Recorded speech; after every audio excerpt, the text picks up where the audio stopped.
interior do estado, pequenas cidades como Bishopville preservam um clima rural e silencioso, onde a névoa matinal cobre as estradas de terra e os sons da natureza ganham um tom quase sobrenatural. É nesse ambiente, ao mesmo tempo encantador e inquietante, que nasceu o mito do Homem-Lagarto. Vários outros avistamentos de uma criatura reptiliana de grande porte foram registrados, bem como arranhões e marcas de mordidas em carros estacionados perto do pântano. A maioria desses casos ocorreu em um raio de 5 quilômetros ao redor dos pântanos de Bishopville. 2 semanas após o avistamento de Davis, o departamento do xerife fez moldes de gesso de pegadas de 3 dedos, com cerca de 36 centímetros de comprimento, mas decidiu não enviá-las ao FBI após biólogos afirmarem que eram impossíveis de classificar. Foram fotografados vários objetos. A ONU não pode ser um avião. Ela teve um contato imediato de 3º grau. Muito grande, parecia um sol. Ele está perseguindo o drone, ela está indo atrás. A aeronáutica não divulga os resultados de suas investigações sobre objetos aéreos não identificados. Ela pegou e bateu assim no meu ombro, embaú, e seguiu o caminho. Contato.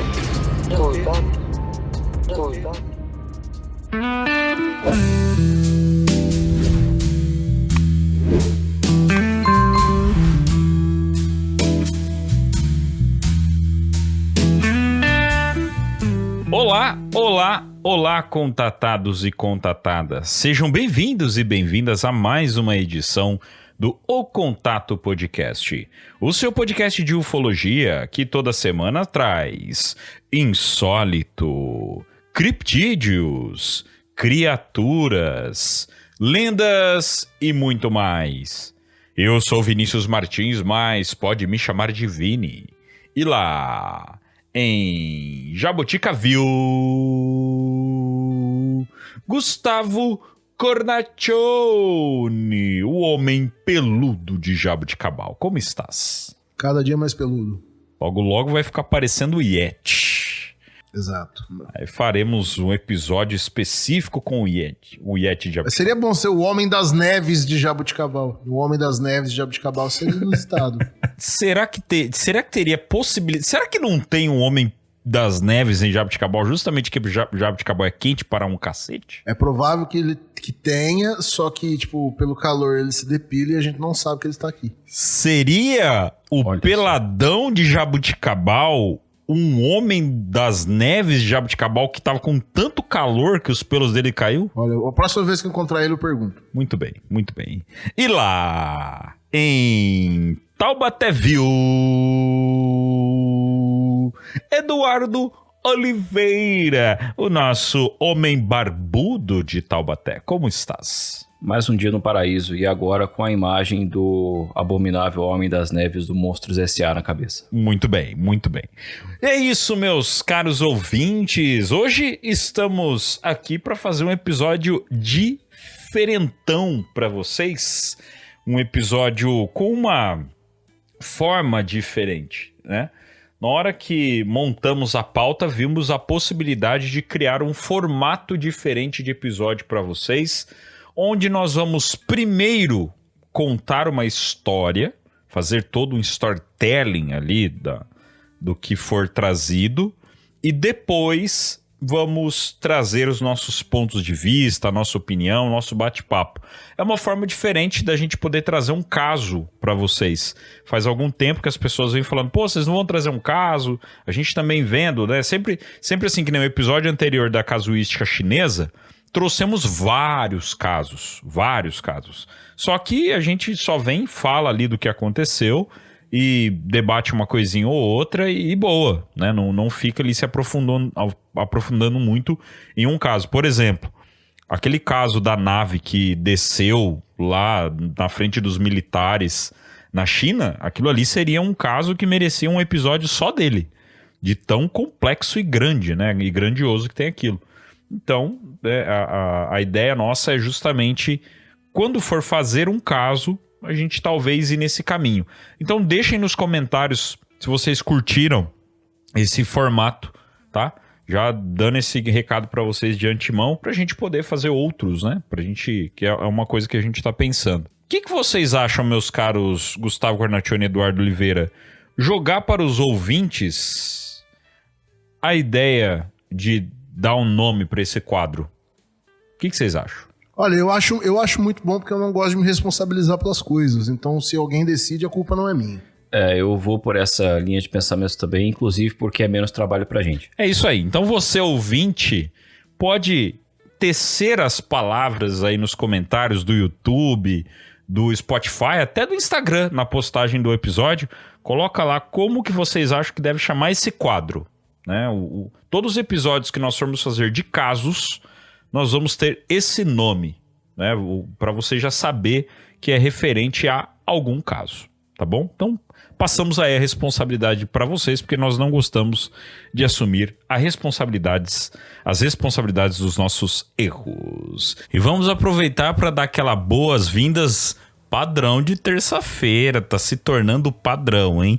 Chegou com a gente o Christian, o David e o Guilherme. Bem-vindos, meus caros, ao grupo de apoiadores do Contato Podcast. Sintam-se à vontade.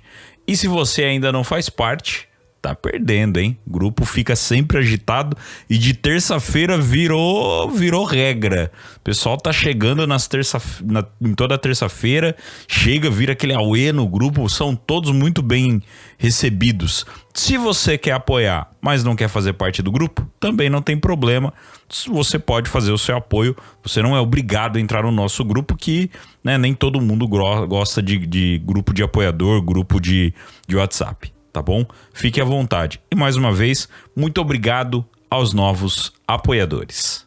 E aproveitando para fazer um convite não, mais uma vez um lembrete, avaliem o nosso podcast, os nossos episódios, estrelinha no Spotify, subiu bastante, subiu muito da última vez que eu dei esse recado pro pessoal, mas lembrem, sempre avalie, né? Lembrando, nós estamos chegando aí aos 5.000 seguidores no Spotify e ainda temos uma quantidade bem pouca aí de avaliação do podcast. Então, entrem lá, né, na estrelinha. Esses dias uma pessoa perguntou, mas como é que faz isso? Porque realmente o Spotify é muito chato.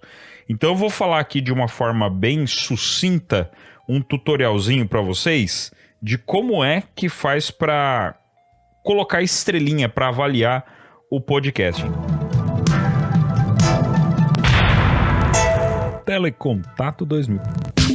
Então você vai entrar no nosso episódio, ou, né, na página inicial do nosso podcast, vai estar lá o nome, né? O Contato Podcast, aí vai estar escrito seguindo, você vai ver que tem o símbolo de estrelinha nele, embaixo, né, do logo, e aí tem o sininho, se não ativou, ativa, tem uma engrenagem, tem 3 pontinhos.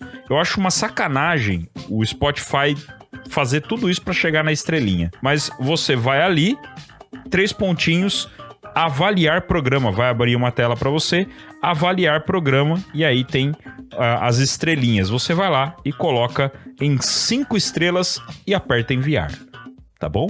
Se não entendeu, volta um pouquinho aí, faz isso que a gente acabou de explicar aqui, que não tem erro, beleza?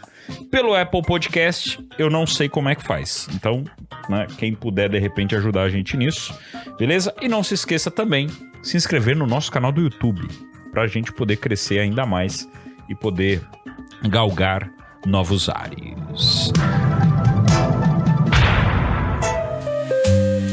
Vamos então, meus caros, explicado qual é a dinâmica do nosso episódio, vamos ao nosso episódio sobre o Homem Lagarto de Bishopville.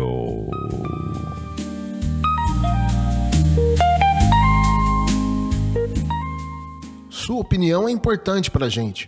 Curta, comenta e compartilhe este episódio para nos ajudar a crescer ainda mais.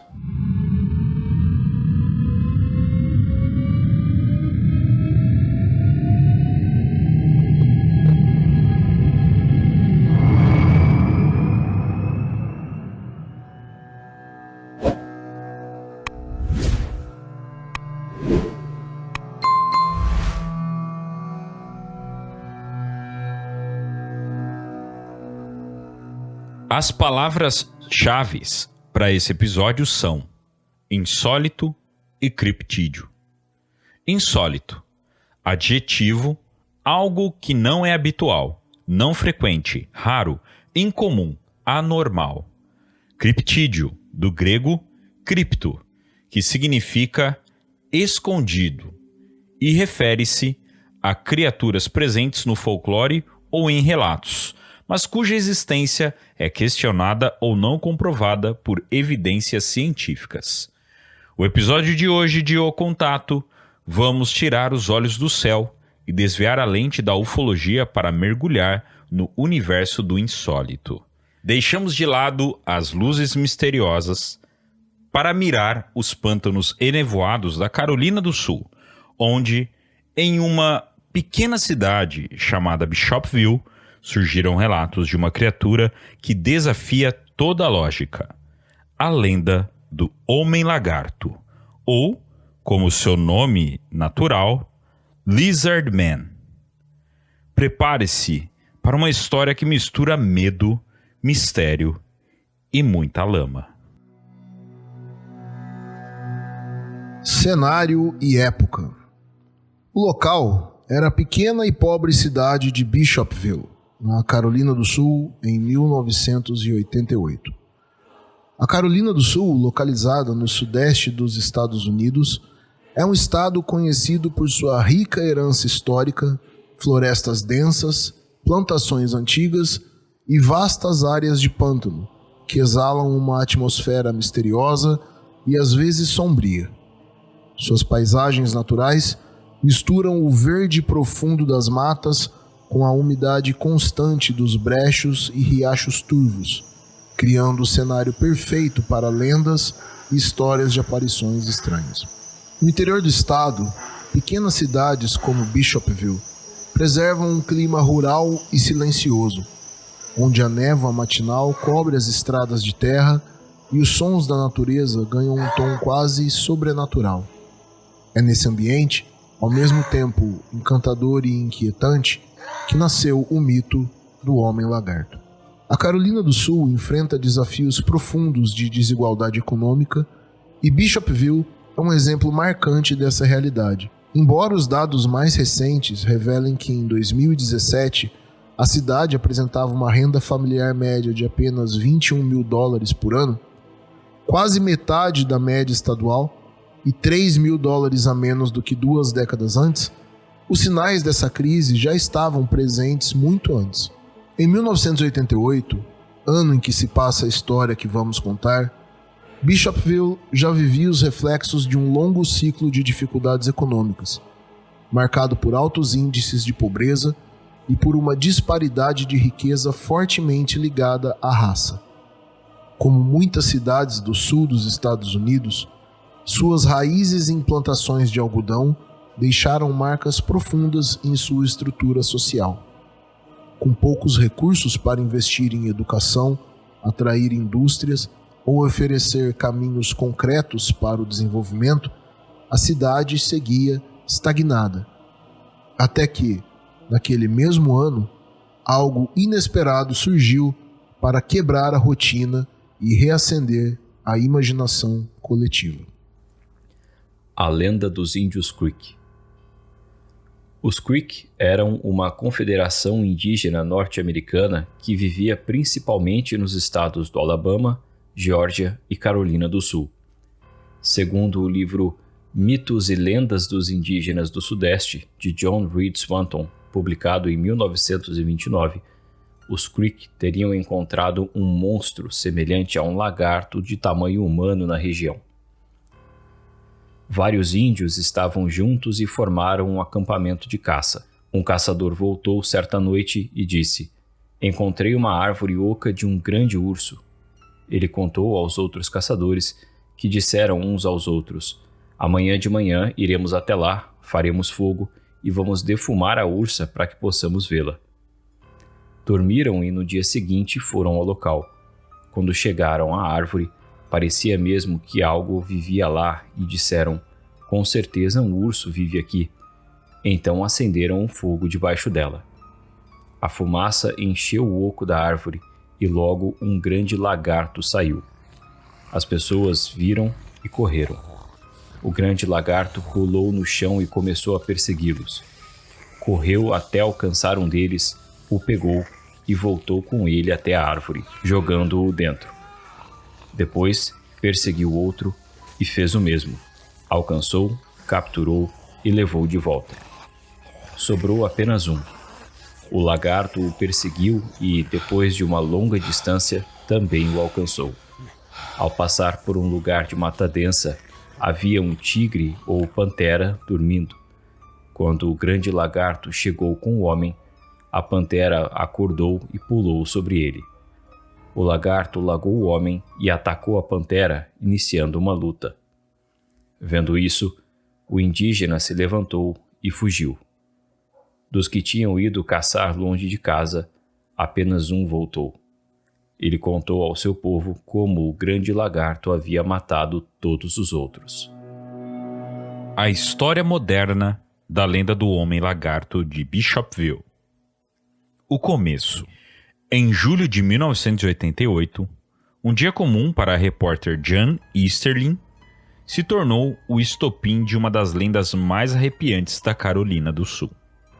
O que ela descobriu não foi apenas a história de uma criatura, mas o nascimento de um fenômeno que assombraria o pântano Escape Ore para sempre. Jan Easterling, repórter de jornal, começou seu dia em 18 de julho de 1988, como fazia na maioria dos dias, entrando em contato com o departamento do xerife do condado de Lee. Easterling era encarregada de cobrir tudo o que acontecia nos 3 condados predominantemente rurais a leste de Colômbia, Carolina do Sul. Ela escrevia sobre crimes, tribunais, economia local e qualquer outra coisa que achasse interessante. Mas o dia 18 de julho seria um dia que ela nunca mais esqueceria.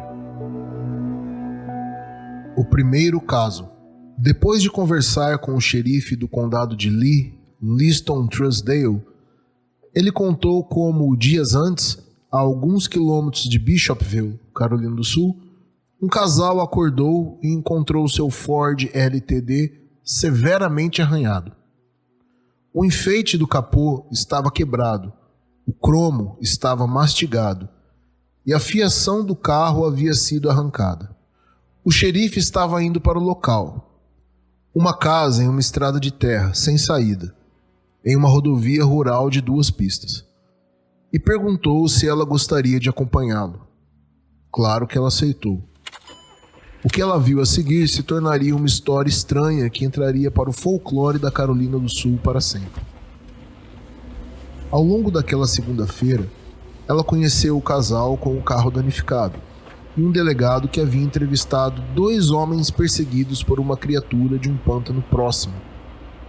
Ela também conversou com um adolescente que se tornaria uma celebridade instantânea depois que ela incluiu uma citação dele sobre ter visto um monstro de olhos vermelhos com pele de lagarto. Easterling não tinha como saber o que aconteceria a seguir, que a história capturaria a curiosidade do mundo e Bishopville se juntaria a um seleto grupo de lugares conhecidos por gerar monstros que assombram a imaginação além de suas fronteiras. O Lizardman do condado de Lee entraria no ranking do Pé Grande, o Homem-Mariposa e o Chupacabra de Porto Rico. O relato de Chris Davis. Chris Davis era um jovem de 17 anos, morador de Bishopville. Ele trabalhava no McDonald's local. A seguir, o relato de Chris Davis em suas próprias palavras. Era por volta das 2 da manhã, no dia 29 de junho de 1988. Eu estava voltando para casa do trabalho, dirigindo ali pela estrada perto do pântano Escape Ore, quando o pneu furou. Parei o carro no acostamento, desci e comecei a trocar o pneu. Já estava quase terminando quando ouvi um barulho estranho vindo de trás. Na hora, virei para ver o que era, e aí eu vi. Tinha uma coisa correndo pelo campo, direto na minha direção. Devia estar a uns 25 metros de mim. E o pior, os olhos. 2 olhos vermelhos brilhando no escuro. Corri para o carro o mais rápido que pude. Quando bati a porta e tranquei, a criatura já estava ali, tentando abrir a maçaneta. Consegui ver ela do pescoço para baixo. Tinha 3 dedos grandes com unhas pretas compridas e a pele era verde, áspera. Parecia forte e furiosa. Olhei pelo retrovisor e vi um borrão verde vindo atrás, como se não fosse parar. Aí ela pulou. Sim, pulou, no teto do meu carro. Ouvi um grunhido e vi os dedos dela surgindo no topo do para-brisa, agarrando o teto com força. Foi aí que eu acelerei. Comecei a fazer manobras zigue-zagueando, tentando de qualquer jeito fazer aquela coisa cair. Quando cheguei em casa, o espelho lateral estava destruído e o teto do carro cheio de arranhões. Mas além disso, não tinha mais nenhum vestígio, só o medo que ficou.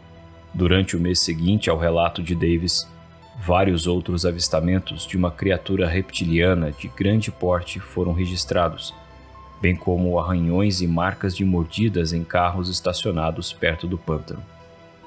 A maioria desses casos ocorreu em um raio de 5 quilômetros ao redor dos pântanos de Bishopville.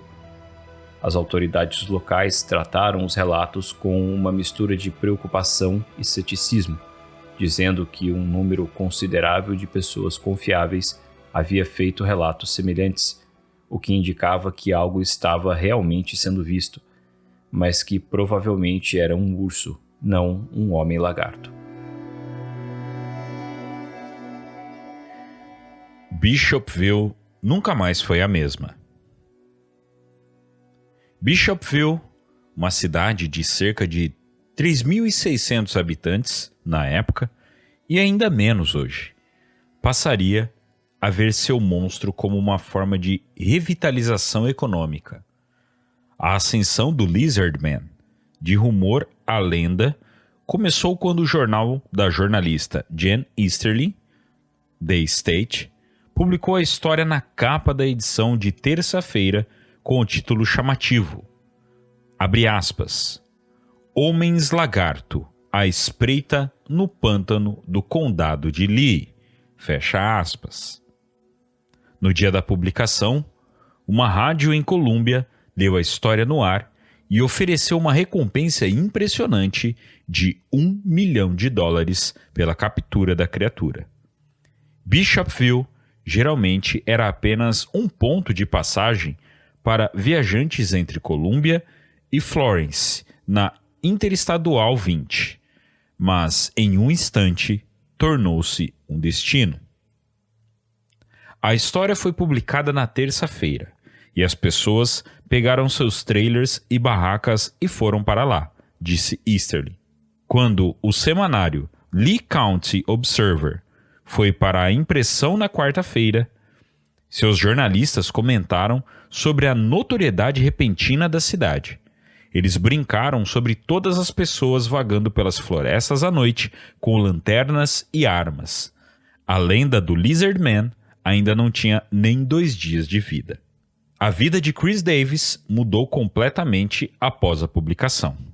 Em poucos dias, ele estava repetindo a história para apresentadores de rádio e turistas que se aglomeravam para ver seu carro danificado. Não demorou para ele se tornar uma caricatura em mercadorias à beira da estrada. Em questão de dias, camisetas do Lizard Man eram vendidas em toda a região. Uma semana após o primeiro relato sobre a criatura, a loja Sports World, em Bishopville, já vendia camisetas e bonés da, abre aspas, Patrulha do Lagarto do Condado de Lee, fecha aspas. Depois de uma outra semana, uma manchete de capa declarou: Negócios do Lagarto em alta do condado. Vendo uma oportunidade, empreendedores começaram a vender suco de lagarto, entre aspas, é claro, limonada tingida de verde e, abre aspas, ovos de lagarto, melancias. Vários vendedores se instalaram à beira de Browntown Road, uma rodovia de 2 pistas a sudoeste de Bishopville. A estrada desce o morro em uma densa e exuberante mata pantanosa chamada pântano Escape Ore. Hoje, há pouco que distingue o pântano, exceto uma pequena ponte sobre um riacho que se move tão lentamente que folhas em decomposição deixam a água marrom. A floresta é densa, rapidamente aprisionando os últimos traços de luz quando o sol se põe atrás do morro. Se hoje o local é deserto, por um tempo, foi o destino mais popular do condado de Lee. Durante semanas, o local ficou lotado com dezenas de caçadores do Lizard Man, que montaram trailers e fogueiras à beira da estrada. Famosos sem querer. Seja lá o que for, seus entusiastas conectaram cerca de 12 de ocorrências estranhas à criatura. Embora relativamente poucas pessoas tenham descrito algo parecido com um lagarto. Muitos disseram ter visto algo marrom e peludo. A maioria dos avistamentos ocorreu no final dos anos 80 e início dos 90, quando criaturas pantanosas estavam em alta na cultura popular. Ao longo dos anos 80, a DC Comics lançou uma série e 2 filmes sobre um personagem chamado Swamp Thing, ou Monstro do Pântano. Um personagem similar, o Gill-Man, apareceu no filme cult The Monster Squad, de 1987, que chegou às locadoras alguns meses antes do Lizard Man virar notícia. Poucos avistamentos foram relatados desde então. Parecia que as pessoas em Bishopville ora riam da lenda, ora a achavam constrangedora, com medo de que sua cidade fosse lembrada como alvo de uma piada nacional. Bishopville manteve distância do Lizard Man por muito tempo. Mesmo no verão de 88, jornalistas documentaram como os locais reclamavam da imagem que a cidade passava para o mundo exterior e temiam que a integridade da comunidade estivesse sendo trocada por uma chance de prosperidade. O xerife Truesdale disse que a piada era com os de fora, afinal, eram eles que viajavam para os pântanos da Carolina do Sul no auge do verão.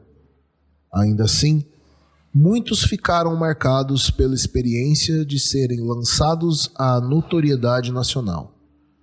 Já nos anos 2000, o jornal The Post and Courier enviou cartas e mensagens no Facebook para mais de 12 de pessoas que relataram ter visto algo estranho perto do pântano Escape Ore, ou tinham familiares que o fizeram.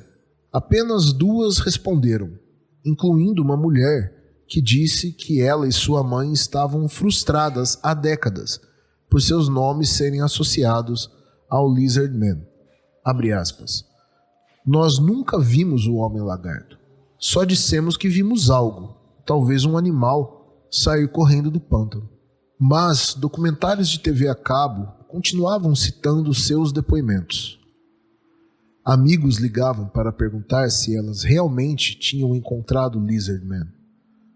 A mulher pediu para não ser identificada, dizendo que não queria reacender aquela conversa e arriscar seus filhos de serem intimidados por isso. Contatada por uma repórter, sua mãe disse: "Não quero falar sobre isso", e desligou. Essa reação não é incomum.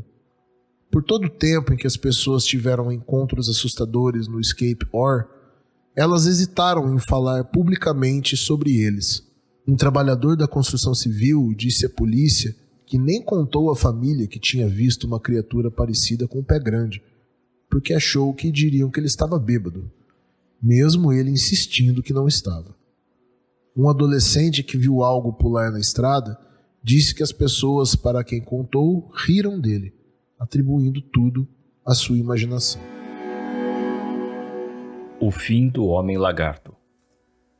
Até Davis, que ficou famoso por seu avistamento, inicialmente manteve a história em segredo porque achou que ninguém acreditaria nele. Há um consenso geral de que ele estava genuinamente assustado com o encontro. Falando brevemente com The Post and Courier, sua tia disse: "Ele estava terrivelmente perturbado naquela noite, horrorizado. Ela disse que a experiência realmente o afetou. Davis acabaria dizendo que a experiência não valera a pena. Easterling o reencontrou depois que o frenesi passou e relatou que ele havia deixado o time de basquete e largado o emprego no fast food, porque entrevistas e aparições públicas tomaram muito de seu tempo. Esperanças de uma turnê de palestras nunca se concretizaram. Na maioria das vezes, ele conversava com visitantes do Centro de Informações do Lizard Man, que era basicamente uma barraca de camisetas. Pelo tempo gasto dando autógrafos e recontando a história, Davis estimou ter ganho cerca de $3.000. Ele chegou a um ponto em que não quer mais falar sobre isso. Eu também ficaria bravo se visse algo como ele viu e as pessoas me ridicularizassem, disse o xerife Truesdale ao jornalista Jan Easterling em um artigo de 1989 no The State. Davis rapidamente desapareceu do olhar público. Ele só voltou às notícias em 2009, quando um grupo de homens invadiu sua casa no condado de Summer, roubou drogas e dinheiro e o assassinou. O assassinato inspirou uma onda de manchetes sobre o fim do Lizard Man. O xerife Liston Truesdale é a principal razão pela qual a lenda do Lizard Man se tornou tão grande. Sem ele, não haveria uma história do Homem-Lagarto como a conhecemos. Truesdale não descartou relatos como o de Davis, mesmo que fizesse algumas piadas nos jornais sobre o que estava à espreita nas matas. Ele não sentiu que poderia ignorá-los, afinal, algo estava assustando pessoas que ele considerava confiáveis. Ele coletou declarações detalhadas e ameaçou processar qualquer um que cometesse uma farsa. Cumpriu essa promessa quando um militar da base aérea de Shaw, dirigindo um Toyota camuflado com uma metralhadora falsa no capô, afirmou ter visto a criatura perto da Interestadual 20 e atirado em seu pescoço com uma pistola. O homem disse ter coletado uma amostra da pele do Homem-Lagarto, mas recuou quando o xerife reconheceu que eram escamas de peixe, admitindo que inventou a história só para manter a lenda viva. Além de uma acusação de mentir para a polícia, Truesdale o multou por porte ilegal de arma. A seriedade do xerife o tornou um personagem cativante na mídia. Ele também interpretou o papel atendendo o telefone a qualquer hora enquanto repórteres ligavam de Londres até a Austrália. Depois de um tempo, ele comentou ao Lee County Observer que só tinha tempo para o trabalho policial regular depois da meia-noite, e a experiência o deixara tão exausto que adormeceu no meio de uma experiência com o Detroit Free Press. Ainda assim, ele acrescentou: "A imprensa tem o direito de saber o que está acontecendo." O Lizard Man não era apenas notícia no condado de Lee, era do mundo. O xerife Truesdale faleceu em 2015. Mesmo com as principais testemunhas e participantes da história do Homem-Lagarto já falecidos, a lenda do Homem-Lagarto de Bishopville continua a intrigar e cativar, deixando-nos com um conto misterioso que mistura folclore e desconhecido, convidando a curiosidade e especulação por gerações. Contribua com o Contato no Apoia-se e tenha acesso a conteúdos exclusivos, grupo de apoiadores e muito mais. apoia.se/O Contato Podcast.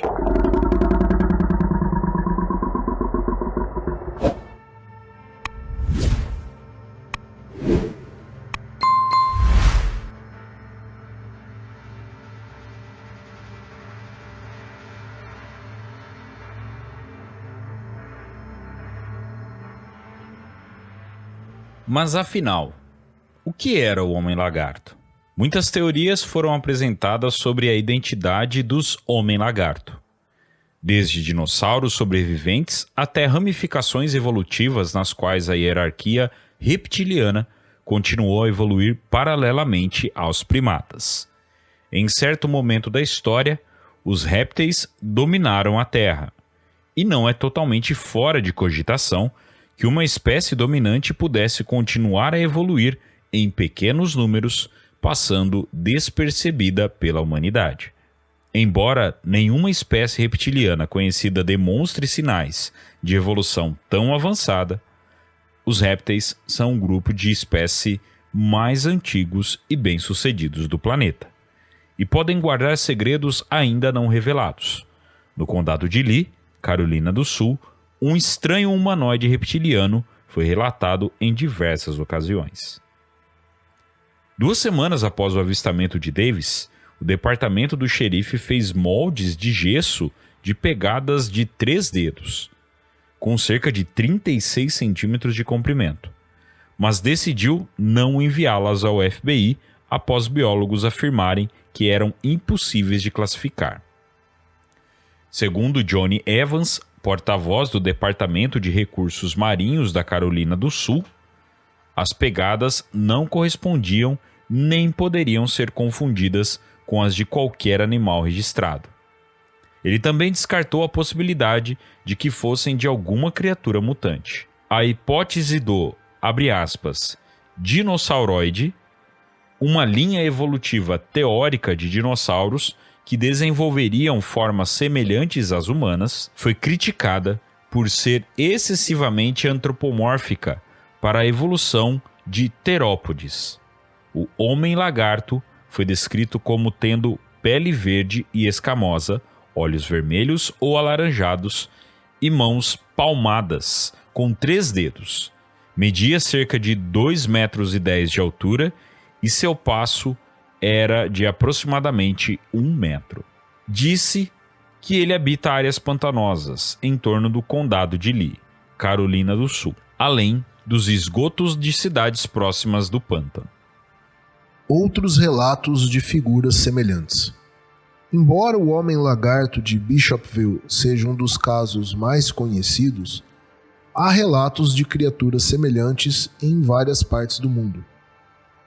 Nos Estados Unidos, o Frogman de Loveland, Ohio, descrito como uma criatura bípede com aparência de rã ou réptil, é frequentemente associado a seres reptilianos.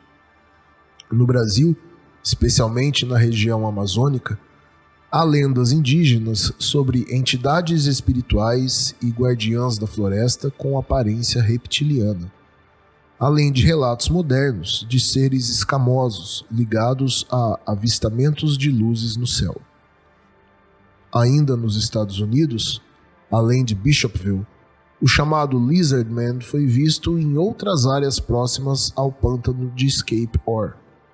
Em escala mais ampla, as teorias conspiratórias sobre reptilianos, popularizadas por autores como David Icke, descrevem seres humanoides com pele escamosa, olhos de réptil e habilidades sobre-humanas, muitas vezes associados à presença extraterrestre.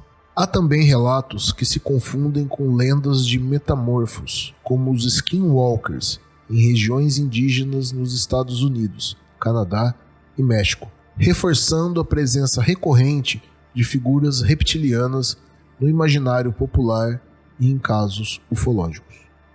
37 anos depois. Desde o famoso avistamento de 1988, a lenda do Homem-Lagarto do condado de Lee ficou adormecida por um bom tempo. No entanto, em 2018, o interesse voltou a crescer, impulsionado por entusiastas e moradores apaixonados pela história. Em 2019, surgiu o Comitê Amigos do Homem-Lagarto, com a missão de preservar e valorizar essa figura lendária. Apesar da interrupção causada pela pandemia, o grupo manteve-se firme e retomou os planos assim que foi possível, adotando o lema Preservando a Lenda. Inicialmente, a ideia era integrar o mito à cultura local, mas a iniciativa rapidamente ganhou projeção, conquistando fãs de fora da região. Em 2022, os Amigos do Homem-Lagarto organizaram o primeiro Stomp, nome inspirado nas pegadas encontradas em 1988. O evento reuniu gastronomia temática, atividades infantis, música ao vivo, exposições de carros e venda de produtos relacionados ao monstro. Em 2023, o Stomp cresceu ainda mais, com desfile, food trucks, feira de artesanato e novos atrativos para todas as idades. Uma das grandes sensações foi a estátua de concreto de 90 centímetros criada pela Smith's Concrete, que virou item de colecionador e passou a decorar vários pontos da cidade. George Roberts, presidente do comitê, destaca o papel da comunidade na manutenção da lenda. Todos juntos conseguimos manter essa história viva. O Homem-Lagarto é parte do que torna o Condado de Lee único, e queremos que continue assim por muito tempo. Conclusão. Assim, a história do Homem-Lagarto segue viva. Não apenas como uma curiosidade local, mas como parte do imaginário coletivo de uma comunidade que decidiu abraçar sua própria lenda. Entre memórias, festivais e estátuas espalhadas pela cidade, o monstro do pântano de Bishopville deixou de ser apenas um relato estranho dos anos 80 para se tornar um símbolo cultural. No fim das contas, talvez mais importante do que provar sua existência seja reconhecer o poder que uma boa história tem de unir pessoas, atravessar gerações e transformar mistério em tradição.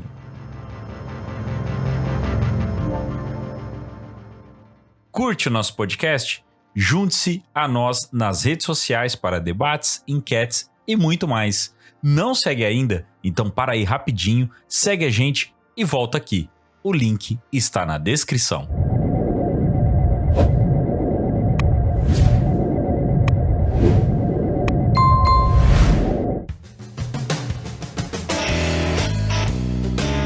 É isso então, meus caros ouvintes e companheiros de podcast. Que história da hora essa do lagarto, hein, velho? Do Zé Lagarto e do Homem Lagarto de Bishopville. Eu vi algumas semelhanças aqui, não sei vocês. Eu quero ver o que você vai falar, se é a mesma coisa que eu pensei. E detalhe, hein, gente? Isso aqui agora não tem pauta. A gente vai bater papo aqui. Então a dinâmica é essa, né? A gente contou toda a história pra vocês e agora a gente vai bater papo aberto sobre o que a gente leu, do que a gente, né, contou pra vocês. Mas a gente não combinou nada. Então agora são referências que vierem na nossa cabeça, informações que vierem na nossa cabeça, coisa a mais que a gente conheceu, que a gente foi vendo. Agora é papo aberto mesmo.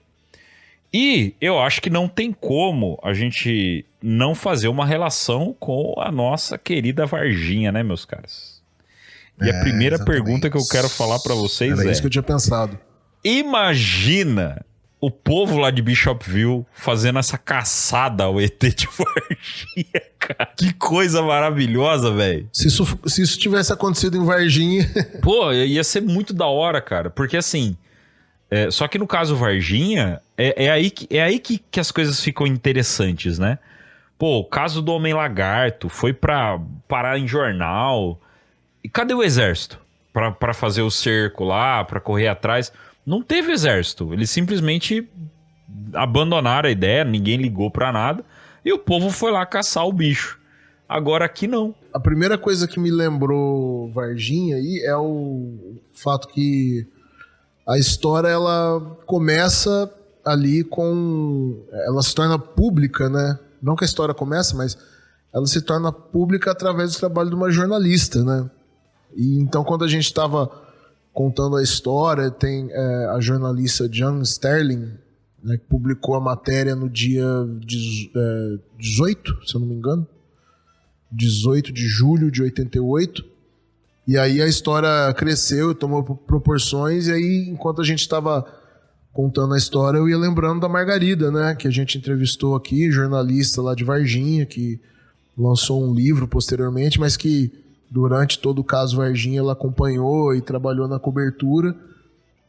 E assim, acho que pegando aquilo que você falou, né, por que em Varginha, né, tipo, deu exército e tudo mais, e aí em Bishopville não, tem uma diferença que é muito importante, né, que assim, Varginha é uma cidade bem maior também, né. Bishopville na época tinha 3.600 habitantes, então era uma cidade bem menor, né. Varginha já era uma cidade maior, mais importante, mas ainda assim, né?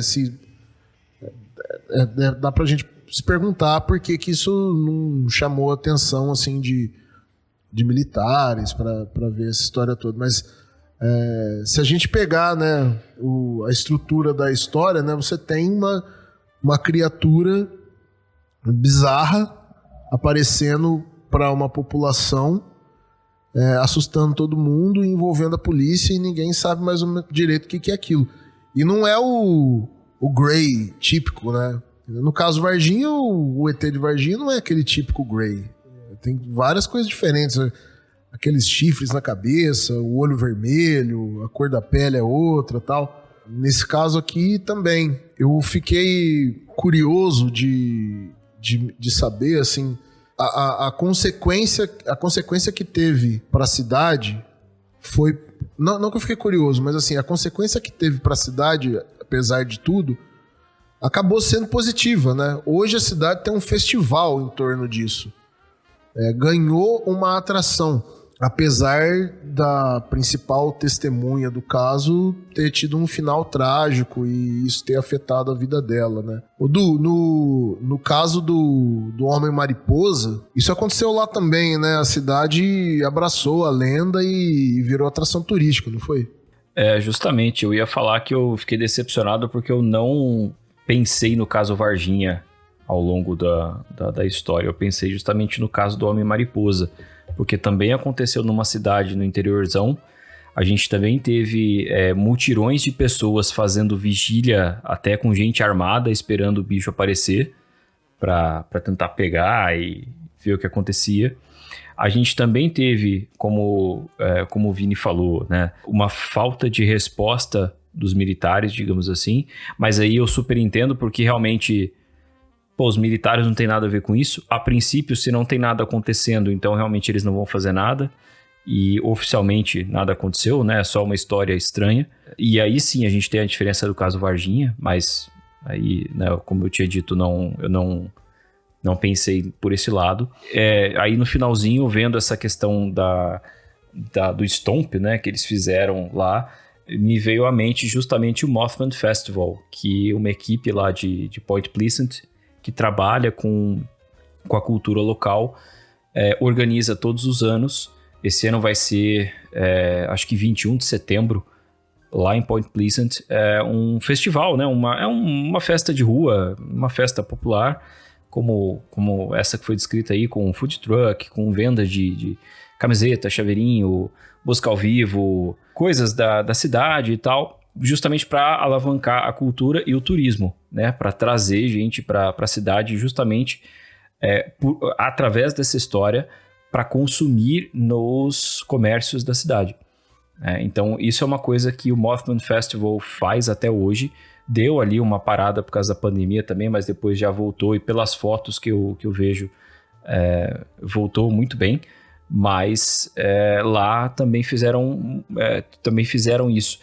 Se a gente quiser comparar com Varginha, eu não vejo uma resposta cultural / turística da mesma forma. A gente não vê, tipo, o festival do ET em Varginha. Fato. Entendeu? Independente da história ser verdadeira ou não, se você acha a história escabrosa ou não, azar, cara, é uma história popular, é uma coisa que a cidade poderia aproveitar para atrair consumo através do turismo, né?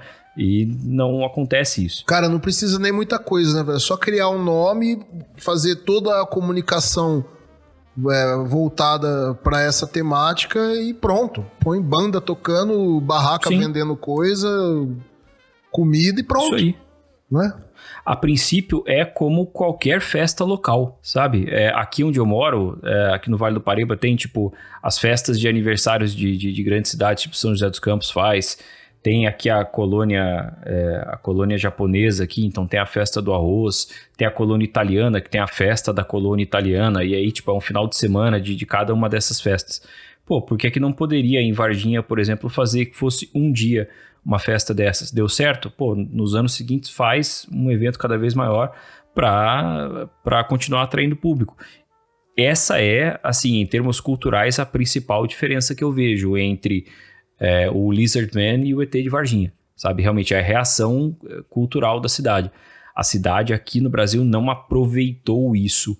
E aí, de novo, não é se a história é verdadeira ou não, se você acha essa história crível ou não, mas é uma história que existe e culturalmente, né, em termos de turismo, comércio e tal, poderia ser aproveitado. E aqui no Brasil, pelo menos eu acho que não é. Cara, 2 dias depois as pessoas já estavam andando no meio do... Você tem que ser muito louco pra fazer um negócio desse, cara. Se meter no meio de pântano e assim... o verão, isso aí foi na época do verão lá na Carolina do Sul. Ali é quente pra caramba, velho. Se meter num pântano no meio do verão, cara, de noite, com lanterna e espingarda. Não sei como não morreu gente nisso aí. Porque além de tudo ali, acho que deve ter muitos outros animais, né? Sem falar desse homem lagarto, outros animais perigosos, crocodilo, essas coisas lá. Agora, olhando falando sobre a história do caso em si, né? Isso aí é classificado, vamos partir do pressuposto que a história é real, né? Não tô falando que vamos considerar que isso aí realmente aconteceu. Isso aí, uma coisa é o que se fala de criptoterrestres. Outra coisa é criptídeo. Criptídeo é uma coisa que geralmente é mais associado a um animal. Geralmente, por exemplo, o pé grande seria um criptídeo. O que vocês acham? Acho que né? Criptoterrestre geralmente está mais associado à questão de ufologia, né? De que os discos voadores, os ovos viriam daqui, né? Se eu não me engano, até que nem o gorila era um criptídeo, né? O gorila, tem outros animais aí que... Não sei se vocês viram que recentemente foi feita acho que praticamente a primeira gravação de uma lula colossal. A lula colossal, ela só não era considerada um criptídeo porque se via o corpo dela, sempre via ela morta, né? Via o olho dela, via um tentáculo, alguma coisa assim, porque ela é um animal da zona abissal, né? Então é difícil de ver. E aí conseguiram gravar. O engraçado é que o vídeo de uma lula colossal de 30 centímetros. Mas seria o primeiro registro oficial dela. Numa dessa, o criptídeo deixa de ser criptídeo, né? Ele vira um animal da fauna e ele perde o conceito de criptídeo. O que é o criptídeo? É uma lenda, é um animal que é uma lenda, mas que ele tem ali vários rumores, vários relatos, muita gente já viu, e que o que não tem é um registro oficial dele. Então, o gorila, por muito tempo, foi assim, né? E tem vários outros animais que são assim também. Eu acho que os melhores exemplos de criptídeos que foram confirmados, digamos assim, são justamente o gorila, que era uma lenda, né, para os exploradores britânicos lá, quando os nativos falavam desses animais, eles não acreditavam. E o selacanto, que é um peixe que, se não me engano, vive na Ásia Menor e algumas regiões da África, eu acho, né, que ele vive no Oceano Índico. E aí, por muito tempo, ele foi considerado história de pescador, literalmente, né, porque ele é um peixe que tem 4 ou 6 barbatanas, eu não me lembro agora, mas ele é como se fosse o elo entre os peixes e os animais terrestres, pela estrutura do corpo dele. Eu estou falando em termos muito leigos, assim, em termos de biologia. E falavam que esse peixe existia, as pessoas não acreditavam porque ninguém nunca tinha visto, e era um peixe muito estranho, nunca fazia sentido. Aí um dia viram uma foto desse peixe. Aí um dia acharam um peixe desse para vender num mercado lá no interior de não sei aonde. E aí falaram com a pessoa nesse mercado, com esse pescador, e esse pescador levou esses pesquisadores até a praia em que ele tinha encontrado, e depois de muito tempo conseguiram pescar outro. E aí foi confirmado que realmente o animal existia. Então são histórias estranhas, né? Histórias insólitas, ou até numa palavra mais pejorativa, histórias escabrosas, como eu tinha falado naquela hora, que depois de muito esforço elas se confirmam. Talvez não com o mesmo teor dos relatos que se ouvia antes, mas pelo menos aquele animal existe. Por exemplo, a lula colossal. Você pode pensar nos relatos desde das grandes navegações até antes, de monstros marinhos que poderiam ter a forma de lulas ou polvos e que viravam navios e tudo mais. Esse animal especificamente faz isso? Não. Mas existe um cefalópodo de, acho que 7 metros, 6 ou 7 metros, que é a lula colossal. Pô. Pelo amor de Deus. O tal do bicho que foi filmado tinha 30 centímetros, era um filhote, né? Exato. A lula colossal, na verdade, ela nem é a mais comprida, né? A lula colossal, ela é a mais pesada, e a mais comprida é a lula gigante. A lula colossal chega a 7 metros e a lula gigante chega a 15 metros. Tanto que tem uns relatos de tipo tubarão-baleia, com uns rasgos enormes assim na barriga. E os caras falam, cara, que foi o bicho que conseguiu fazer isso aí? É a lula gigante. Ela consegue machucar desse jeito aí. Fora outros animais, né, que falam que no meio do mar... Cara, o mar deve ser um negócio muito louco, né? Em questão de criptídeo. Mas o mar é o melhor lugar, assim, pra... Tipo, pra o se mais esconder, provável... Né? Pra se esconder, assim, pra gente descobrir coisas novas lá. O problema dessa história, por exemplo, é que, assim, tá no meio de uma... Tudo bem, beleza que é um pântano lá, tal. Não tá no meio de uma metrópole. Mas ainda assim, né? É um animal que tá no solo. Por isso que eu acho que, assim, se a gente citar outros aqui, né? Falando de criptídeos, né? Temos, acho que o mais famoso de todos, pelo menos que me vem à cabeça, é a lenda do pé grande, né? O Sasquatch. Ele é principal dos Estados Unidos e do Canadá. O Yeti, que é o Homem das Neves, geralmente associado mais ao Himalaia. O Chupacabra na América Latina. Acho que eu falei do pé grande ser o mais famoso, mas acho que o mais famoso seria, na verdade, o monstro do Lago Ness, né? Na Escócia. Sim. Acho que o monstro do Lago Ness... Já teve, até hoje, assim, tipo, como é que tá essa história do monstro do Lago Ness? O pessoal sabe? Chegou um veredito ou ainda permanece um mistério dessa história? Vira e mexe tem expedição no Lago Ness lá pra registrar. O pessoal faz filme, documentário, série do History e tal.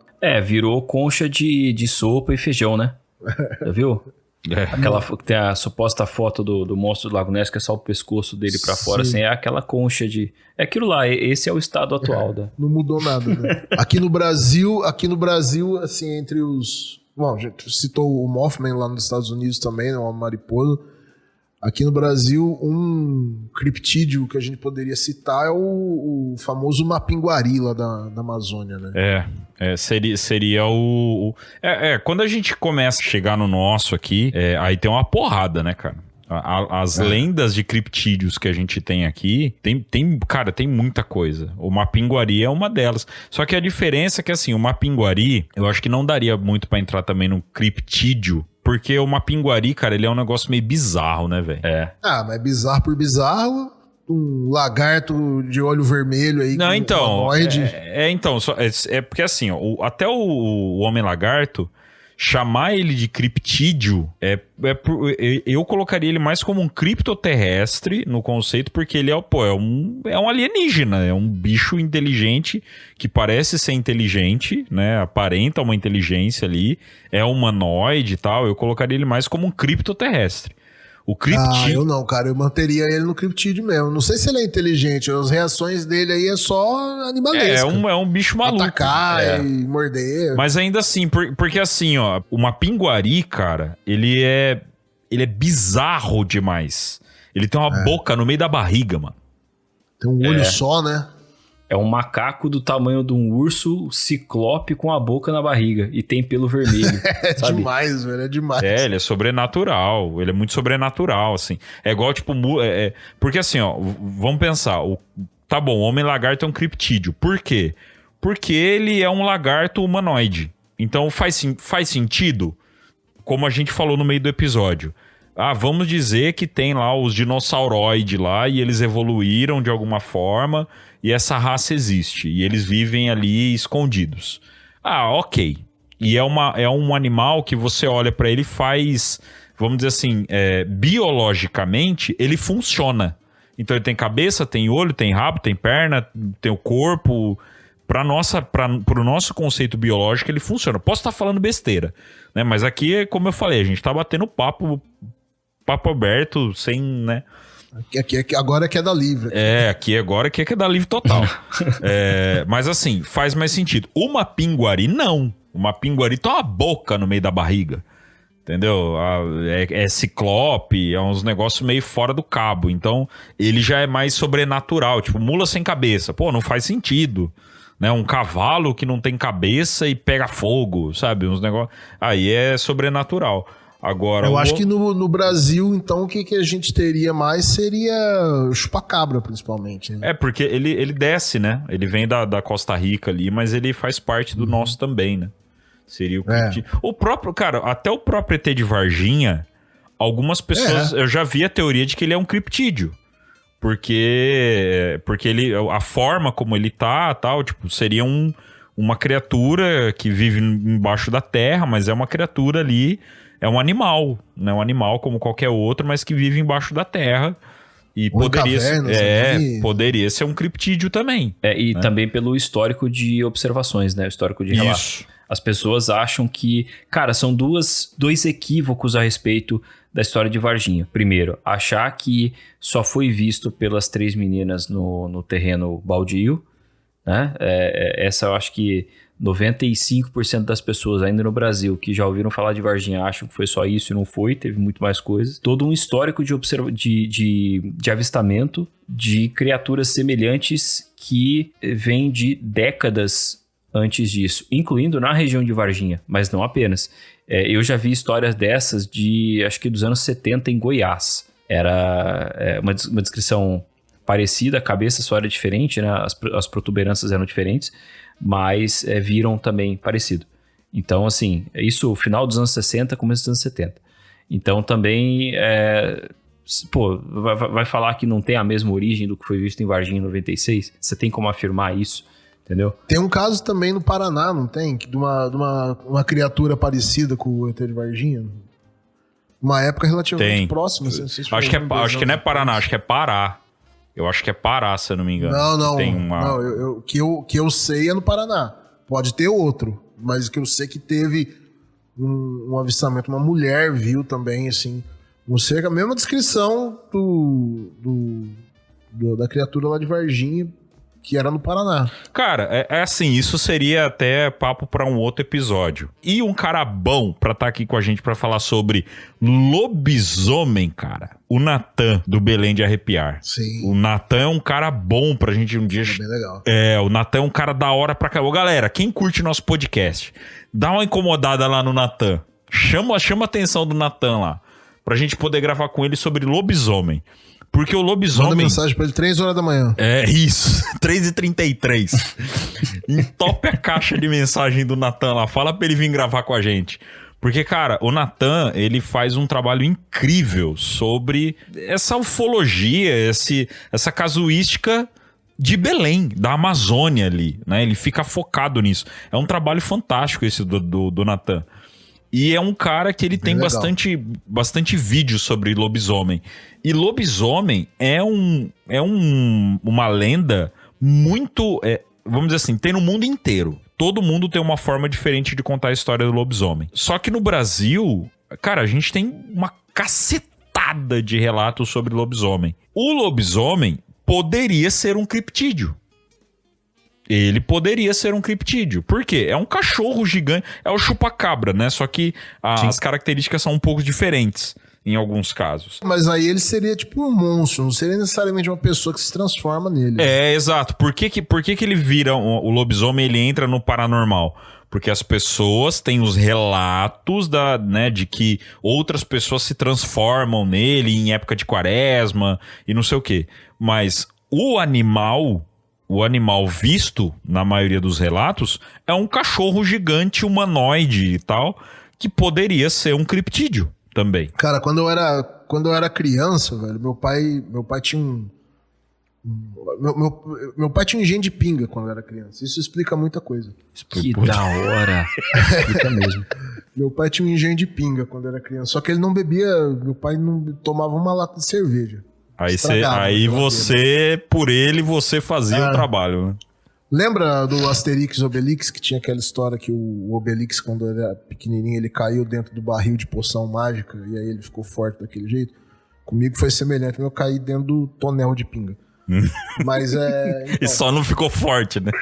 só não fiquei forte, não fiquei nada, só estragou. Curtiu, só curtiu. O que eu ia falar? Meu pai tinha um engenho quando eu era criança, né? E assim, ele e meu avô que construíram, o intuito era virar uma pequena usina mais pra frente e tal. E todo fim de semana eu ia pra lá, pro engenho, tinha o engenho e tinha uma casa onde a gente ficava, e tinha uma outra casinha que era um vigia, um guarda, ele morava lá e ficava tomando conta. Aliás, eu sempre falei que quando eu era criança, eu era senhorzinho de engenho, né? Meu pai tinha um engenho, eu ia pra lá.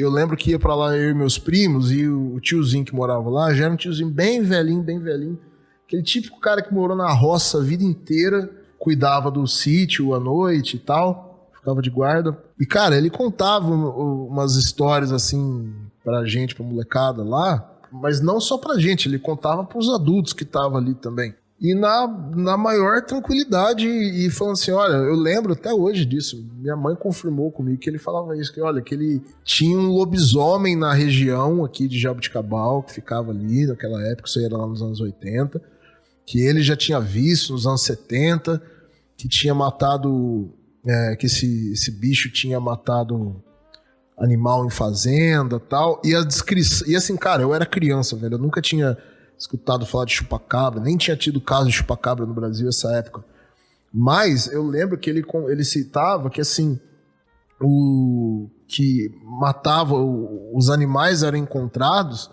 não assim, esquartejado, sabe, todo estragado, os animais eram encontrados mortos com aquela coisa que a gente descreve hoje como tipo mutilação animal, tipo, o animal tá inteiro, mas tá faltando partes de músculos, assim, mas com cortes bem certinhos, sabe?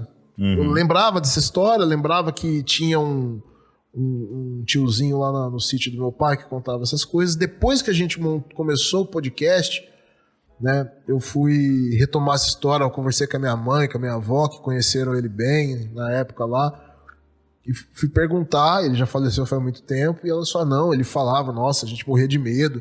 Minha mãe falou que teve uma vez que ela brigou com meu pai que não queria ir passar o fim de semana lá no sítio porque tinha medo das histórias que o cara contava e tinha medo que aparecesse isso lá. E olha que louco, né? Ele chamava de lobisomem.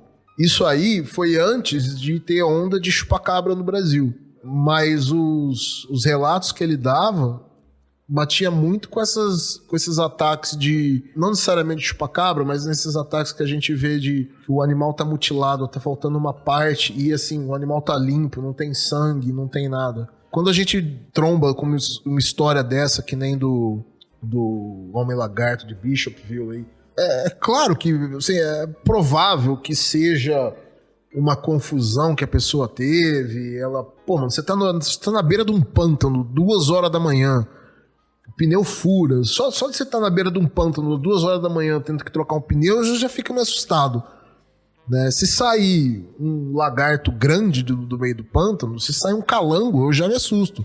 Essas histórias acontecem, elas vão aparecendo, e por mais que seja provável que não seja isso, quando você vai ver alguns fatos que acontecem nas histórias, assim, beleza, não é nada bizarro, só que como é que explica? Sabe? Como é que explica algumas coisas?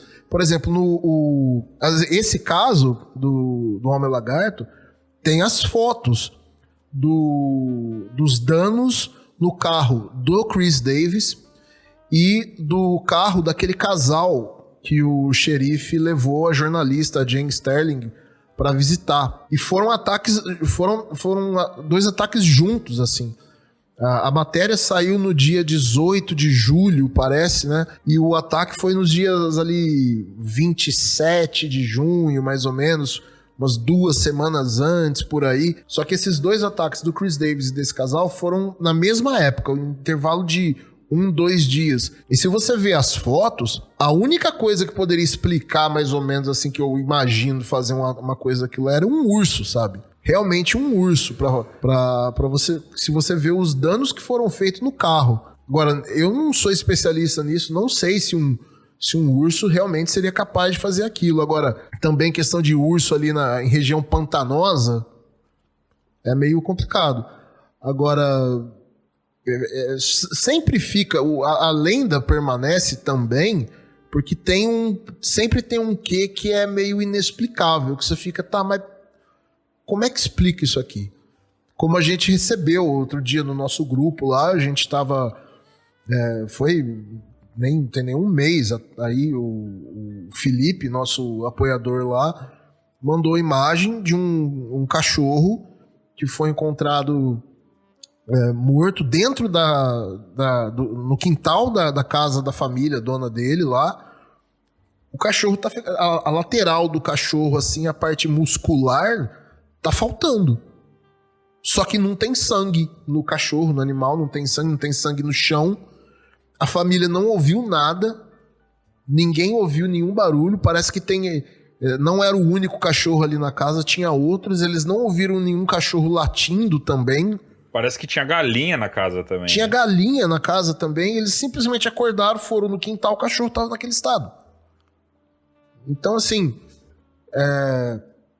por mais que às vezes as pessoas possam até ridicularizar, vocês acreditam nisso, vocês estão falando de pé grande, não sei o que lá e tal. Tá, tudo bem. Então, ao mesmo tempo, por mais estranho que seja, tem que encontrar uma explicação convincente para uma situação como essa. Então, histórias como essa do Homem-Lagarto de Bishopville aí, até porque você vê a vida de algumas pessoas ali foi afetada por essa história. E você tem as marcas, teve marca no chão, teve marcas nos carros ali das pessoas. Beleza, é esquisito, é bizarro? Só que tem pessoas contando, mais de uma, pessoas com credibilidade, segundo o delegado lá que investigou o caso, e tem que arranjar uma explicação. Não foi o Homem-Lagarto. Tá, tudo bem. O que foi então?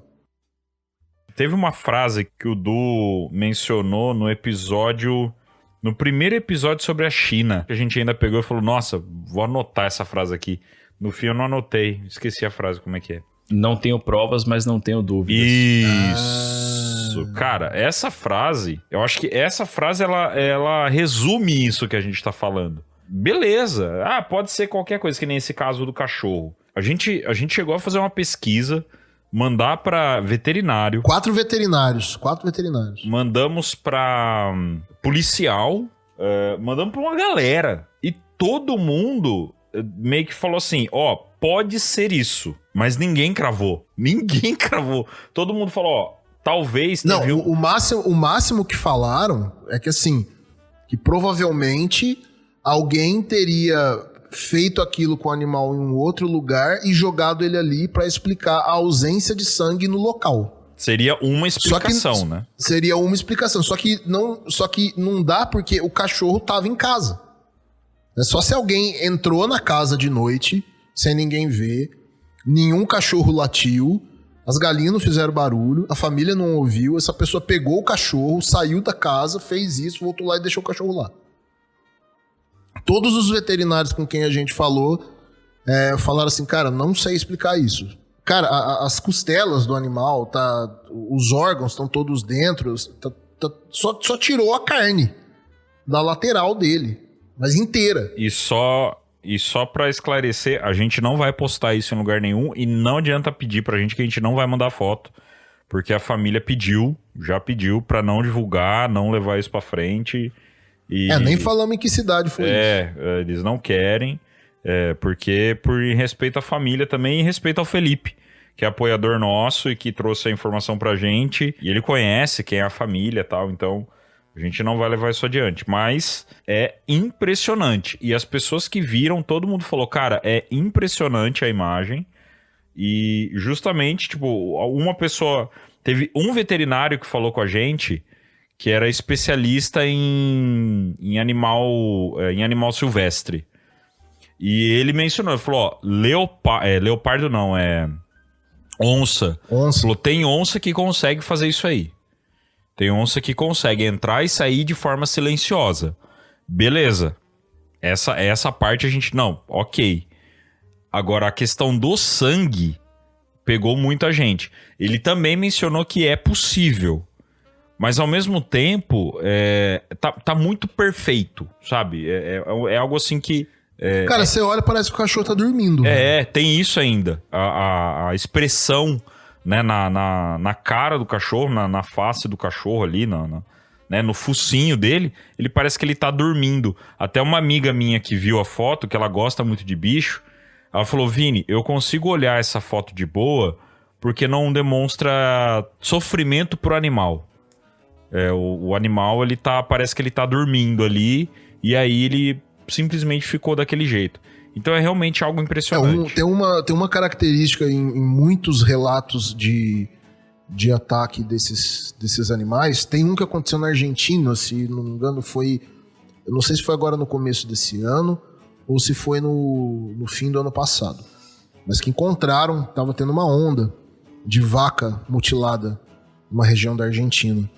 E teve um caso que, assim, encontraram, tinha uma vaca que tava mutilada, tava faltando partes, assim, dos tecidos moles dela, assim. E aquele corte que parece cirúrgico, parece a laser, sem sangue.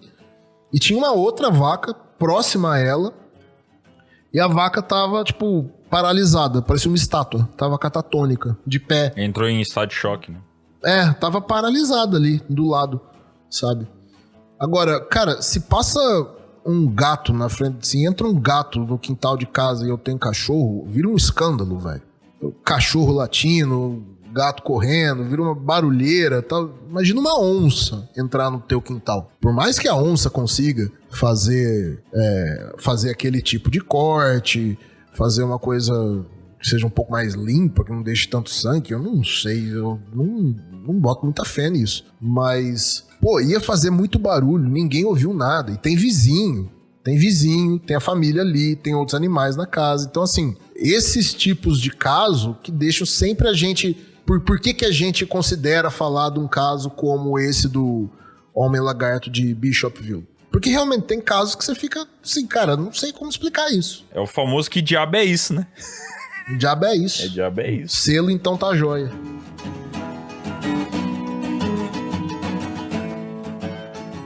As camisetas mais estilosas de Contato estão na O Contato Store.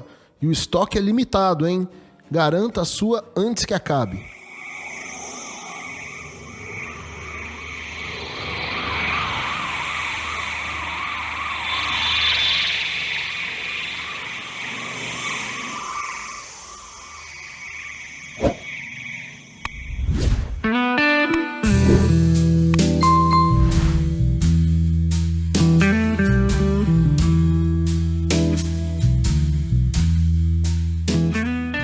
Outras similaridades que a gente pode traçar com o Homem-Mariposa, para começar, essa ligação que existe com a história indígena, né? A gente começou falando sobre o Lizard Man com uma lenda indígena dos Creek, né?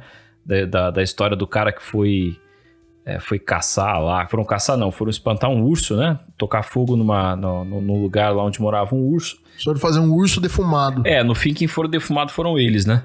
Porque aí saiu o lagarto lá da árvore e ele pegou um por um e jogou na árvore e tal, enfim. E ele sobreviveu porque veio uma pantera e chamou a atenção do lagarto.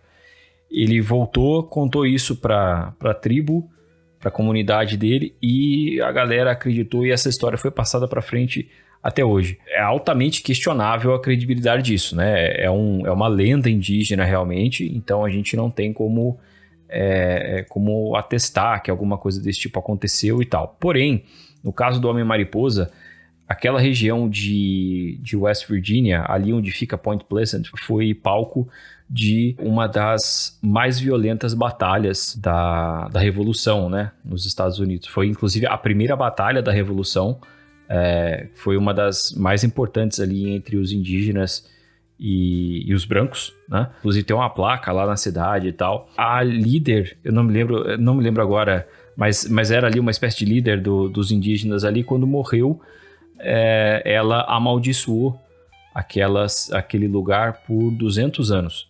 E aí, ao longo dos próximos... Isso foi em 1774.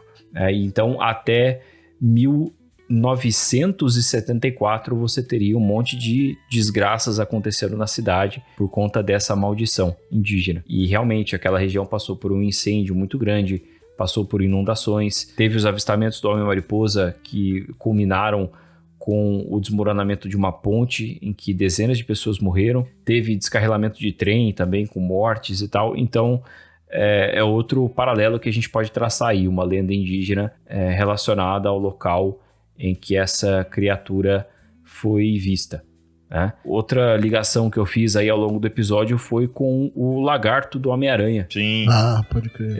Só que o lagarto do Homem-Aranha, ele foi publicado pela primeira vez em 63. Anterior. É anterior. Entre aspas, já poderia ter tido alguma... Contaminação, né? Poderia ter influenciado alguém em alguma coisa ali. Ah, cara, mas com certeza lenda de monstro em pântano, com certeza sempre teve, velho. Ah, sim.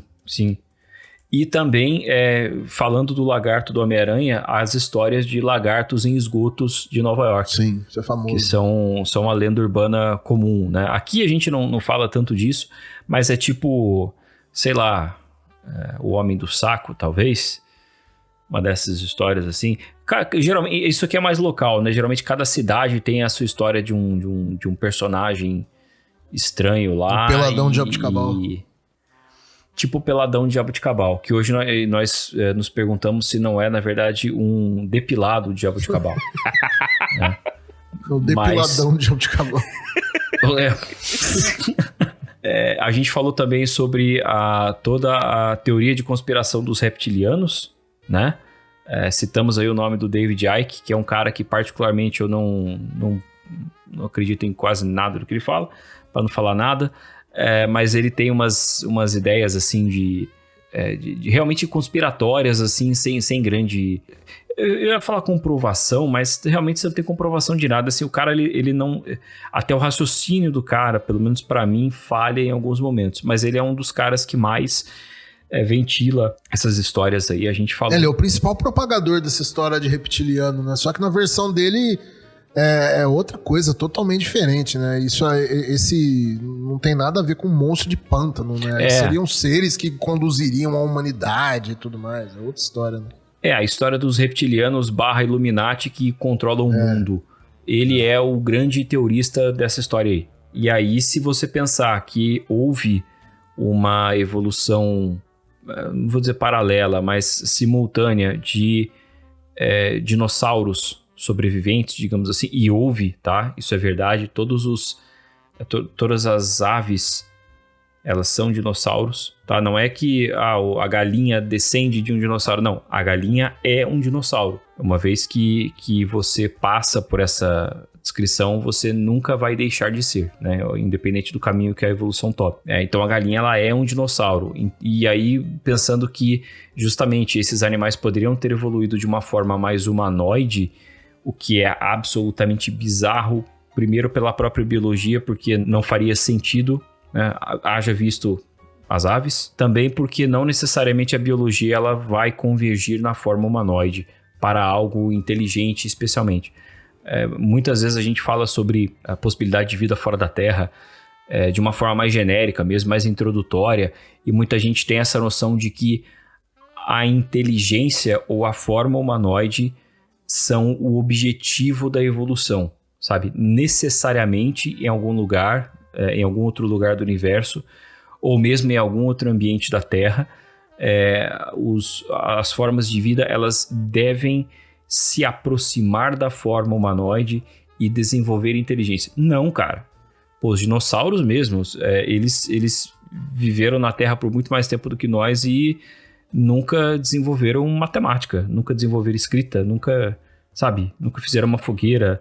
Então, não tem nada a ver. E muito menos se aproximaram da forma humanoide. Então, justamente nessa questão da possibilidade da evolução de um dinossauro humanoide, eu não me lembro deles terem falado disso, tá? Mas para quem quiser entender melhor essa questão da biologia evolutiva, especialmente sobre dinossauros, mas não apenas, eu vou recomendar o canal do YouTube, tem o podcast também, ABC da Terra, tá? Eles explicam as coisas mais complicadas pra você, como se você fosse um absoluto iletrado, ou se você tivesse 5 anos de idade e nunca tivesse visto aquelas coisas na vida, e aí você entende. Pra mim. Então, eu falo isso porque eu me sinto assim assistindo, nossa, eu não tô entendendo nada, mas eles vão explicando, você vai entendendo, por isso que os vídeos deles são demorados, porque aí você chega no final daquele vídeo de 1 hora, você fala, pô, realmente, tinha coisa pra cacete, eu não ia ter entendido esse argumento, esse ponto, essa explicação, se eu não tivesse conhecimento de todo o resto que eles explicaram antes. Então, para quem quiser fugir um pouco disso daí e entrar realmente na parte de conhecimento, ABC da Terra é a minha recomendação.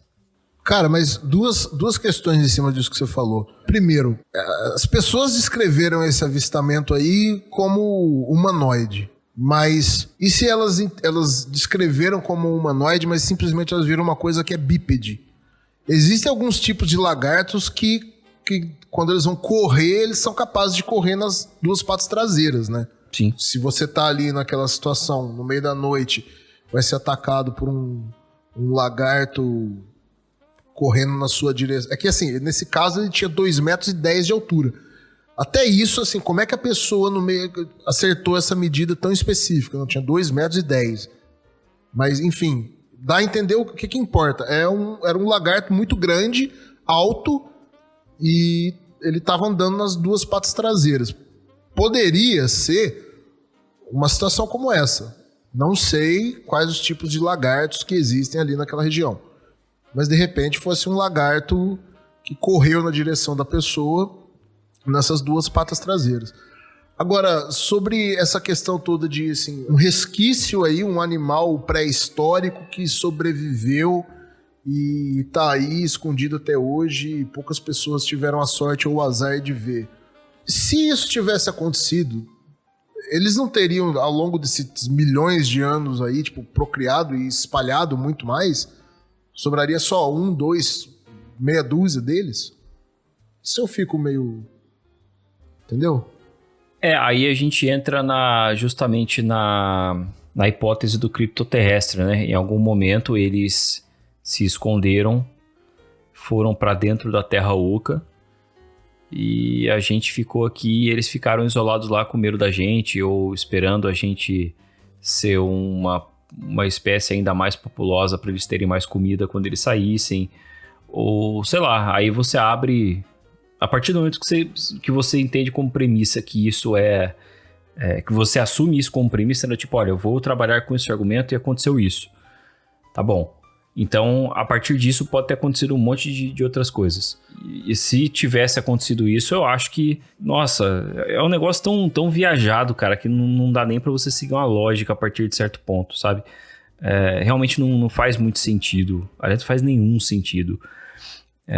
Mas essa ideia de que existe uma outra espécie inteligente, né? Até a civilização, ela não se restringe aos reptilianos, né? No caso, existe uma história de que teve uma espécie do gênero Homo, né? Que foi extinta, que na teoria da conspiração ela não teria sido extinta, ela teria entrado nas cavernas ou alguma coisa assim e teria ficado escondida lá porque o que se tornou o Homo sapiens, eu acho que na época era o Cro-Magnon, ele estava dominando a Terra.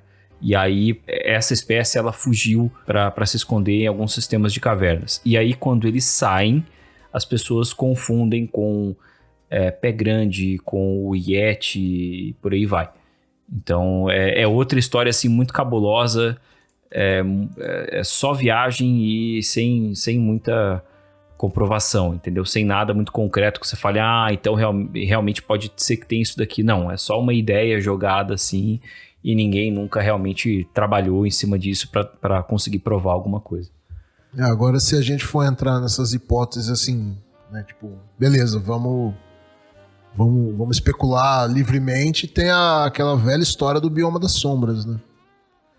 Que aí você tá flertando com interdimensionalidade, essas coisas e tudo mais. Aqui eu acho que no caso do chupacabra, até o Machado toca nessa possibilidade com mais embasamento, assim, para falar de que, pelo menos no caso do chupacabra, não seria necessariamente algo, assim, dessa dimensão. Seria algo que viria, faria aquilo que tinha que fazer e iria embora. Não sei se isso se aplicaria nesse caso do lagarto aí, o Homem-Lagarto de Bishopville aí, mas a hipótese de Bioma das Sombras é uma das cartas na mesa aí que se pode jogar. Se alguém quiser um pouco mais disso, dando uma diquinha pra vocês, Mundo Gump, do nosso amigo Philip Kling, tem um artigo lá, A Dialética do Homem-Lagarto, um artigo de 2015, hein? Enorme o artigo. Tem um monte de coisa lá, ele dando várias referências, então ele fala do Homem-Lagarto do Homem-Aranha, fala de outras lendas, cita o... O Batman tem um Homem-Lagarto também, aquele Killer Croc. Tem, eu acho que todos os mundos, né, de ficção científica, não ficção científica, mas todo mundo de ficção que tem aí super-herói, algo voltado pra super-herói, essas coisas, acaba tendo um Homem-Lagarto. Acho que quase todos aí você tem esse tipo de referência. Mas tem muita coisa. Tem coisa pra caramba aqui no site do Kling também, no Mundo Gump.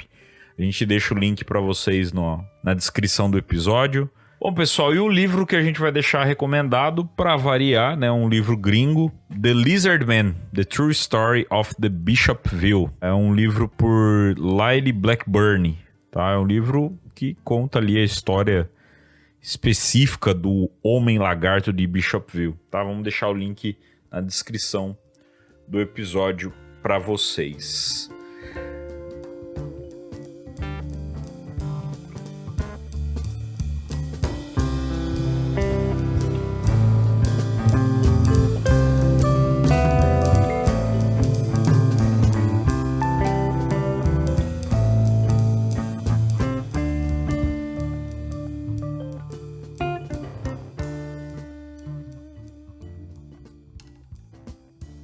E o podcast O Contato também tem os seus apoios. Procure no YouTube CIPEX, Caminhos do Insólito, e conheça o belo trabalho do nosso professor e amigo Carlos Alberto Machado. E também procure no YouTube Portal Fenômeno e acompanhe o grande trabalho do pesquisador e amigo Jackson Camargo.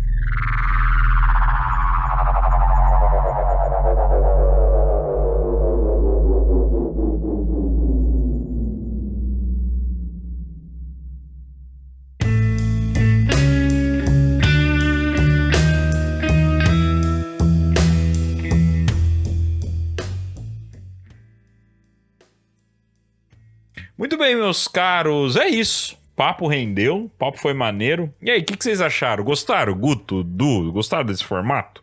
Da gente contar a história primeiro, depois vir batendo um papo aberto aí, sem pauta, sem roteiro, sem nada? Fica legal, né? Eu gostei. Gostei também, cara. A gente tem que estar bem preparado de qualquer forma, assim, né? Tem que estar inspirado também pra falar na hora, mas acho que ficou legal. Eu acho que pode ser uma forma diferente aí da gente atender um pedido do público já de algum tempo de trazer casos, né? A gente não foca tanto em casos especificamente nos episódios, porque a gente gosta de tratar de aspectos do fenômeno e tal, mas tá aqui uma forma diferente da gente fazer isso. E você, caro ouvinte, gostou? Eu vou deixar justamente essa enquete para vocês. Fazia muito tempo, há um tempo atrás eu fiz uma enquete falando se vocês gostariam que nós falássemos de caso. E não me lembro qual episódio que foi, mas eu lembro que foi, assim, 100% de voto sim, né? Não teve ninguém que votou ao contrário. Todo mundo queria ouvir a gente falando sobre casos. E a gente vai começar a falar um pouco mais sobre casos, mas desse jeitão, né? Vem, conta uma história e depois a gente começa a conjecturar, jogar a conversa fora, né? Sobre qualquer coisa, né? Sobre várias coisas que tem ali, possíveis relações ou não. Então eu vou deixar na enquete se vocês curtiram ou não. E só para reforçar, não esquece de avaliar o episódio, né? Avaliar o podcast nas estrelinhas do Spotify, curte, comenta, compartilha pelo YouTube, né? Se inscreve no nosso canal do YouTube pra gente poder crescer ainda mais. Vamos tentar jogar todo mundo que tá no Spotify, né? Os 5 mil que estão no Spotify no YouTube, os 10 mil que estão no Instagram jogar no YouTube também, pra gente poder crescer cada vez mais. Não esquece que quinta-feira tem episódio no YouTube, tem vídeo no YouTube. Exatamente. Quinta-feira tem o complemento, né? Tem um algo a mais aí do nosso episódio, né? Um conteúdo à parte, mas que tem relação com o episódio da semana. Beleza? Esperamos que vocês tenham gostado de mais esse episódio. Nos encontramos na semana que vem em mais uma edição do O Contato Podcast.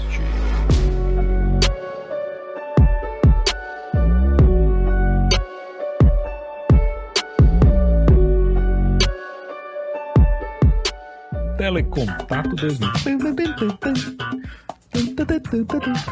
Puta, isso dá um quadro, hein? É, Vou explicar termos de ufologia, pode ser. Porra! Pode ser. Telecontato 2000. Olha aí como vem as ideias. Tá vendo?